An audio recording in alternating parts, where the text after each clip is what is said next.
Dans Matthieu 26, 6 à 13, nous sommes au village, de nouveau à Béthanie. Et il y a là une femme avec un vase d'albâtre rempli d'un parfum de grand prix qu'elle répand aux pieds de Jésus. Cet incident fait ressortir en tout premier lieu le fait que dans l'ordre des valeurs, le Seigneur Jésus occupe la première place. C'est même trop peu dire la première place. Il est au-dessus et en dehors de toute comparaison possible. Quelqu'un s'en est rendu compte à Béthanie et a réalisé de quoi il était digne. La remarque des spectateurs revient à ceci. Est-ce bien la peine pour lui? C'est là, au fond, ce qu'ils ont voulu dire. Il n'en vaut pas la peine. Naturellement, ils n'auraient pas formulé leur pensée dans ces temps-là. Mais elle voit bien, elle, quel sacrifice il mérite. Elle discerne dans sa personne quelque chose qui n'a pas de prix. Et c'est cela qui est au premier plan ici. C'est une caractéristique de Béthanie aussi bien que de la chambre haute et de mon église. C'est un trait distinctif du rassemblement de ceux qui sont siens, de cette phalange qui est selon son cœur. Reconnaître ce qu'il y a dans sa personne d'infini, sans prix. Réaliser qu'on ne trouvera jamais rien de trop précieux à déposer à ses pieds. Pour vous qui croyez, il a du prix. 1 Pierre 2,7. Tout cela est très simple. Mais il y a là un geste, encore une fois, qui montre à quel point était intense et profond le culte dont le Seigneur Jésus était l'objet à Béthanie. C'est un trait qui confère à ce village qu'il aimait un caractère tout spécial. C'est aussi ce qui donne au rassemblement des siens du prix à ses yeux. Là, au moins, sa vraie personnalité est reconnue.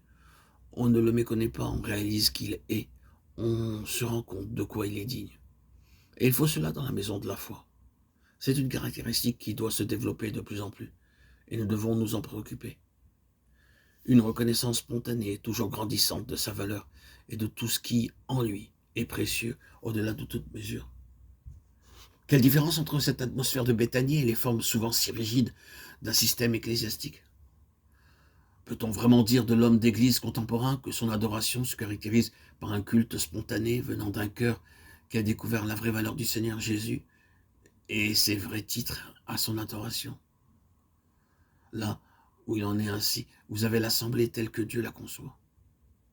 Là où il n'en est pas ainsi, vous avez beau avoir toutes les apparences extérieures d'un service bien entendu, ce ne sera pas le rassemblement qui est selon sa pensée et qui seul peut réjouir son cœur. Mais il y a quelque chose de plus ici, me semble-t-il. Il a fallu que le vase fût brisé, Marc 14,3, pour manifester au dehors la valeur du parfum. Il faut des brisements pour que les vases de terre dans lesquels nous portons ce trésor laissent apparaître au dehors l'œuvre glorieuse de Christ. Tant que le vase tient, tant que la matière qui le constitue est intacte et solide, tant qu'il attire les regards à cause de ce qu'il est en lui-même, et fait dire à l'entourage « quel beau vase, quel magnifique spécimen d'albâtre », il y a un secret qui nous échappe. Nous pouvons faire grand cas de certains hommes, de leur intelligence supérieure, de leur prédication éloquente, de toute leur personnalité extérieure, prenant en considération avant tout le vase, la personne, sans jamais atteindre à ce qui est intérieur et caché. Mais que le vase soit brisé, mis en miettes, alors vous découvrez le sanctuaire, le lieu secret d'où rayonne désormais la gloire de Christ.